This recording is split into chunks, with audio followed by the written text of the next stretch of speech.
obviously first game's out of the way, but just kind of what's your message to the team in general this year? I think it's your third year in Division One now. Just kind of what's the overall message going into the season?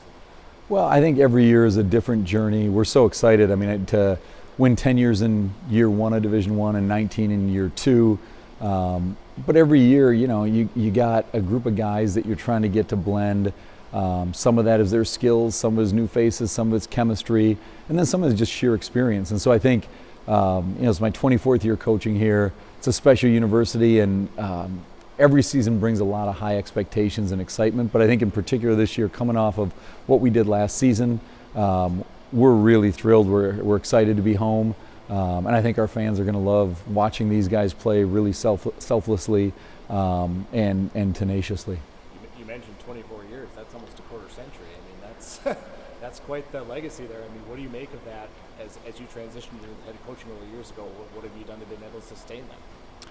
Well, you know, I grew up around this place. My dad graduated here. I played 4 years here, and so it's certainly a place that's near and dear to my heart. But it's also a school that I think, when you look at our mission, our role in athletics, this jump to Division One, our leadership, President Vischer, Phil Eston, our board, I think this is one of the most special stories in college basketball. And obviously, I'm a little bit biased, but nobody has gone D3 to D1 like our school has, and to do what we've done in the first couple of years, not just our program, but all 21 programs. I think it's going to be a journey that people are going to want to continue to follow, and we're really proud to be here representing Minnesota as one of the 2 Division I schools in the state. And I think we're also very excited for our future and the types of young people we're going to attract to St. Thomas. I know that you go through so many practices, you go through scrimmages, you do maybe an exhibition or two before your first game. You never quite know what it's going to look like until you're in live action. What were your overall takeaways from the Cal game? I know you obviously wanted to come away with the win, but you were right there with a Pac-12 team the whole way. What were your takeaways from the first game? Yeah, I think those are games that are important to us. You know, last year we opened at Creighton, right? And so we're always looking for games that are going to teach us valuable things. To play a team in the Pac-12 and have the ball with a minute left tied against a coach, Mark Madsen, who we respect immensely. They've got a lot of really, really talented players. I think that tells us we can play at a really high level. Now, that said, you know, you can look at some of our days in practice and scrimmages where we were not nearly as crisp. And so I think that's one of the things as a coach, you're trying to be an educator and teach people, like, hey, on our best days, we're really good. On our worst days, we're not so good. And a big part of life is trying to figure out, like, how do we have those sustainably excellent days where day after day, month after month, year after year, our program is building something that's unique and special. But certainly coming out of that game, I love how our guys competed. To go on the road like that and against a team that we're giving up a lot of size, understandably, and I thought we were fearless in the way we played. Everything wasn't perfect, everything's not going to be perfect, but I couldn't have been prouder. Would we have loved to win? Absolutely, but I couldn't have been prouder of how the guys competed. I was going to say, what does that do from a confidence standpoint for the team overall? I mean, you're right there the whole game. I think you were down 1.5. It ends up being a 2-possession game at the end of the day. To do that on the road against a Power 5 team, what does that do for the confidence going into the rest of the season? Well, I think one of the things our players are acutely aware of is when we're really good and locked in, we're going to go into every game knowing we have a chance to win if we do A, B, C, and D. We're also aware we can lose any game. And so I think that's to me, it's part of what you love about sports is the end of every season, the end of every game, everything resets to 0. So whether we won or lost against Cal, we're going to face an incredibly tough Idaho State team on Friday night who we played last year in a real slugfest of a game. And so I think we've learned a lot. That certainly gives us optimism. But at the end of the day, we know if we don't come ready to work every day in practice and each one of the 31 games, those opportunities are going to be wasted. Not just the wins and losses, but the opportunity to grow as a team. And I felt really good over the last week at the way we have grown. You sort of just did my job for me. I can't say I know a lot about Idaho State, but I mean, regardless, tomorrow night's the home opener. Obviously, there's going to be a lot of energy in the building. How does that anticipation build as you get ready for potentially a sellout crowd? It's going to be a big, a good crowd regardless of how many are there. But what's kind of your emotions going in opening night at home? Yeah, our arena is a special place. The way we finished last year. Our last 5 or 6 games were electric, and literally you couldn't find a seat. I think we're going to see an atmosphere like that tomorrow. I know the students are going to be out in force, but I think they're also going to see a really good Idaho State team who's picked in the top half of the Big Sky. Coach Looney does a tremendous job. And last year it was one of our more fun games of the year where it was just back and forth. We're on the road. I mean, their post player was 11 for 11 from the field and had 28 points. So like, you don't have to have a great memory to remember those types of numbers. So they've got a really talented core coming back, and they brought in a lot of good new pieces. They're explosive on offense, and they're just really tough and physical. So I think it's going to be a great game for our fans who know the way we play, but to continue year over year to get to see different teams with different styles of play. And we're really appreciative of all the support we've gotten throughout the state. Just the basketball community. I think it's a special time to be at St. Thomas, and we're really looking forward to it. And part of this whole transition, we'll wrap up with this, but this whole transition process, you start with a program that you want to sustain and be competitive at this level. Now we're talking about a new arena with basketball and hockey being able to share that facility on the south side of this campus. The next piece was the TV contract that you guys are getting with Fox 9 and Fox 9 Plus this year.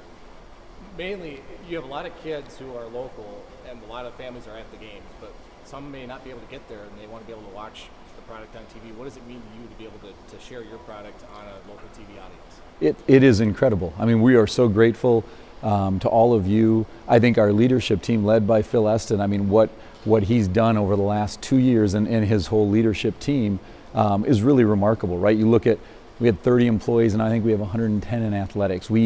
Where we're standing right now, 2 years from now, this beautiful arena we're going to have, the Anderson Arena, is going to be state-of-the-art and as nice as anything. And when you talk about the exposure and the publicity, playing on Fox 9 and having people around the state, 10 of our 15 guys are from the state of Minnesota. And I think, I've run camps for the last 28 years here, and understandably, and I was a Division III player, most kids don't grow up dreaming of being Division III players. And then in reality, for guys like me who couldn't jump or run very well, I loved my days in Division III as a player, and have many of the best friends of my life come from those days. But I think we now have kids who, many of the best young kids in the state of Minnesota, are going to grow up dreaming of being Tommies, and whether that's coming to our games, watching on your network, they're going to have way more of a platform to get exposed to that. And really, over the next decade, that's what we're hoping to build, something that the entire state is going to be behind at the Division I level. So thank you. Just kind of what's been the overall message from the coaching staff for you guys heading into this year? I think it's year 3 for you guys in Division I. Just what's kind of the overall message of how the season's going to go and what the goals are? Yeah, I'd say the message has always been the same. JT always harps on the same principles. Staying together, being unselfish, playing together, moving the ball, good ball movement. So we've been working on that all summer and all of this year. So we plan to stick with those principles going into this game on Friday and the rest of the season. And you're one of the kids that stuck with this program, I think, from the very beginning with Division I. You're a graduate student, if I remember right. What has it taken for the kids that, like yourself, that stayed with it to be able to compete at this level, to move up 2 levels like you did? Yeah, it's been super fun. We were playing D3. Me and Brooks Allen were the only 2 that were on the D3 team. So it's been super fun. We have a bunch of new guys that came in that have been super special for us. They've been working super hard. I think within the last 2-3 weeks, our camaraderie and our togetherness has really grown. So we're kind of using that momentum to win as many games as we can this year. What's it been like to be a part of that transition and to see it take shape like it has? It's hard to explain. It's never happened before. It's been obviously super special. Just being able to compete every day with these guys and all these coaches, it's been a ton of fun. And going into the season, obviously, you had your first big game. You went out west, went out to Cal. You gave them a hell of a game. Just take us through that night and just what was it like? Obviously there are no moral victories, but what did it do for you guys confidence-wise to know that you could hang with a Pac-12 team like you did? Yeah, like you said, we don't take moral victories. Obviously, we were a little sad we lost, but we did do a lot of great things that game. I think defensively we stuck to our game plan, our principles. Offensively, I thought we moved the ball. Obviously, there's some possessions down the stretch we wish we could have back, but ultimately we just learned from all those and learn from everything we've done and use that to grow for these next few games coming up. What does that do for you guys from a confidence standpoint, knowing that you're on the road against a Power 5 team? I think you were down 1 at half. You ended up only losing by 5. You were right there the whole way. What does that do for you guys confidence-wise? Yeah, absolutely. It definitely helps our confidence. But even going into that game, we had confidence we could win that. We were saying, don't be surprised when we're up. We were up during, a few different moments during that game. So, we've always been confident. We've always been, we've always think every game we go into that we can win. So we're just going to continue with that mindset moving forward against any opponent we play. I don't know much about Idaho State, I'll be completely honest, but just what's the general excitement for the guys going into the home opener tomorrow night? I mean, obviously you got the shoe, or I don't know what you guys call it. I'm assuming you call it the shoe, being Schoenecker Arena. Just what's the overall excitement going into the home opener? Yeah, we're super excited. They're going to be a tough team. They're a big physical team. They got some really good guards. So, we just watched film for a while. We got a game plan, and we're going to, in practice day, we're going to work on, some defensive principles and stuff like that to, hopefully get the win. Have you noticed the home environment changed at all since you've gone D1? I mean, you would know, being a guy that formerly played D3. It feels like this arena has always been good, but did it go to another level when you guys went up 2 levels? So my first year D3, we actually didn't have fans, so I can't really say what the difference between audience, but definitely from our first year D1 to our next year D1, we definitely saw a big spike in fans and excitement around the program. Towards the end of the year last year, every single home game was selling out. So, we're definitely excited to play. We have a great atmosphere at Schoenecker, and we're just excited to get out there and keep playing games. I'm sure you're aware of it. Fox 9, with our sister channel, we're TV partners with you guys this year. So you have a select number of games that are going to be on local TV for those of us that want to watch you guys, but maybe can't get there on game night.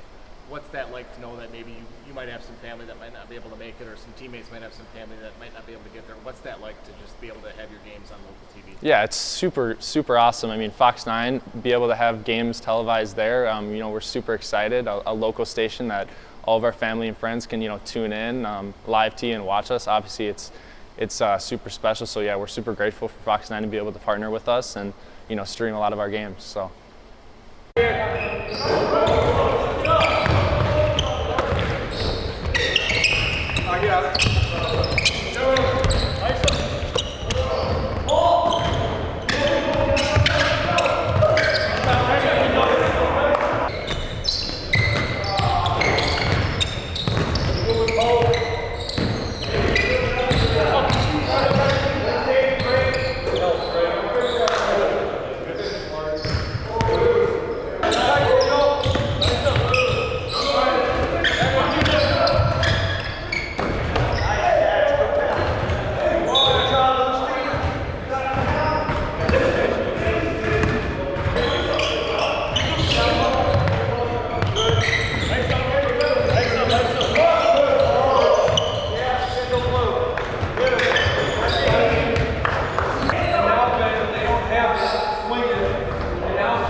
Guys.